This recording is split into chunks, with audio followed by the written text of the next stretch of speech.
The Last Guardian is finally coming out! Despite the fact it's a game that's been on my radar for quite a while, and that I own the collection, I never really checked out the studio's first two games.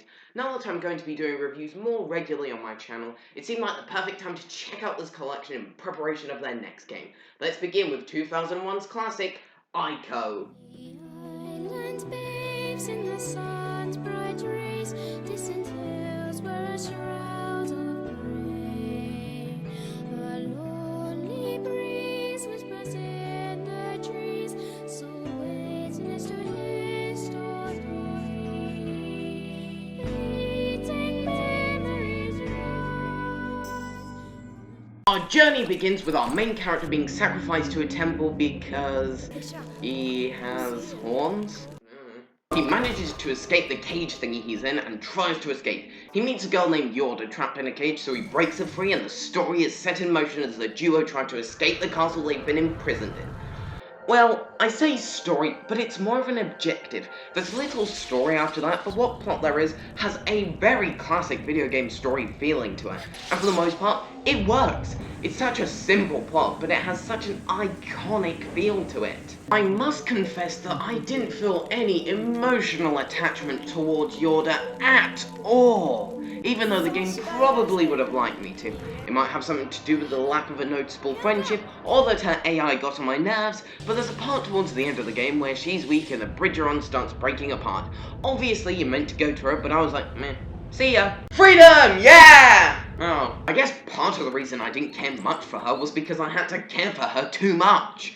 This is not one of the finer AIs in gaming. It's hard to pinpoint exactly why it annoys me so much, so just look at this. She also does nothing for herself. You have to pull her up walls, actually call her because for some reason she decides to take a break every now and then. It's easier to drag her along everywhere, unless that's the actual point, in which case, sorry. The only thing she will do is climb ladders, but at a snail's pace. Oh, hurry up. I want to escape this place in time for dinner.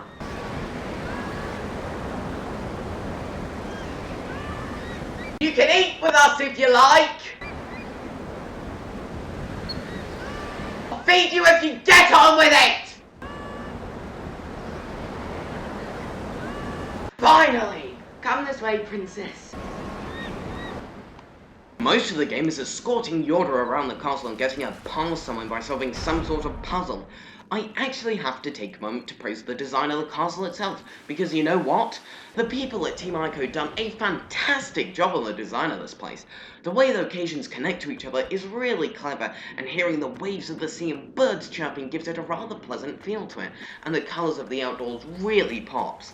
I'll confess that I found it really hard to see in darker areas, even with both curtains closed, but whilst playing the ending without recording, I could see fine, so I'll just blame Elgato Capture. While exploring the castle, these smoke things will try to take Yorda and you have to stop them from doing that.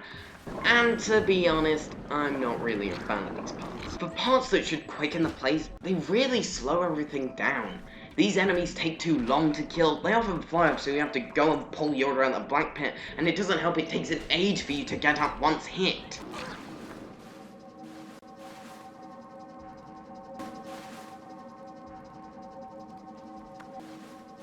The developers obviously wanted to attract mainstream audiences with its combat, but again, it's just an annoyance every time they appear, especially when the game has such a quiet, laid-back tone to it. I think I've got my point around, and that's that I don't enjoy the combat all that much. Puzzle solving itself is actually a very enjoyable process. While most of them are rather easy, as I said, there's such a laid-back tone to the game, it's hard not to relax and just enjoy them. A lot of the harder ones did have me make frequent trips to IGN due to me being utterly clueless, but when I feel like I'm working out, the game is at its best.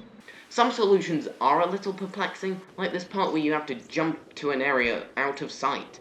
Parts like these make you wonder how people will be able to work out the solution naturally, but thankfully parts like this are incredibly rare. A lot of these puzzles have some platforming, and it's actually a really good little system. It just works really well, and I have little to complain about climbing and jumping throughout the game. It's not a particularly challenging system.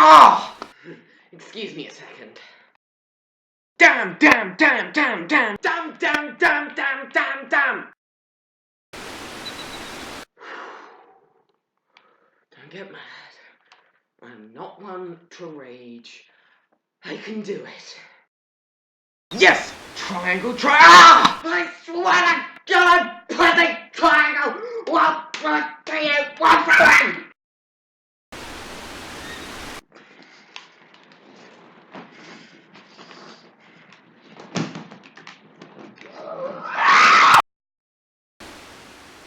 Yes! I done it! Yes! Yes! It took me around 7.5 hours to complete the game, but that includes a lot of redoing certain sections, so if you're a particularly clever player, you could cut off a good 2 hours off that time. Yeah, I'm not the most patient player.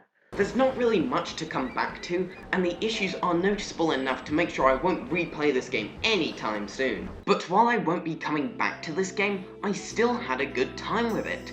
It's got great atmosphere, a nice little plot even if the connection between our two mates wasn't all that present. Parts of the gameplay are a tad outdated, but most of it's quite timeless. Ico gets an 81% from me.